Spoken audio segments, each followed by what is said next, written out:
I really want to be the slug in Chicken Run 2, said no one ever. Guess what? Just as Whiz-Bang Charlie thought we were back in Blakey, enemy fired at 6 o'clock. Chicken Run 1 came out when I was probably about 7 or 8 years old, and it's just such a classic movie. I don't think you could ever beat that movie, but have watched Chicken Run 2 probably about 3 or 4 times now with various people since it's come out, and it is great, I must give it that. It is a very fun watch. But the scene that really struck me was when that little slug was trying to get away from Fowler when he was talking and just going on and talking about a story and just taking forever with all the little details. And I'm like, I'm sure I do that sometimes. And you know that look in people's faces when they switch off from the conversation and you just know they're not listening anymore. And it's actually terrifying. It's kind of like mild social anxiety inducing, really.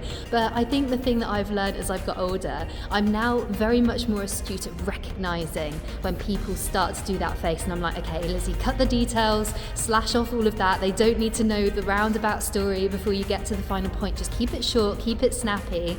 And I think as I've got older, I've actually ended up talking less.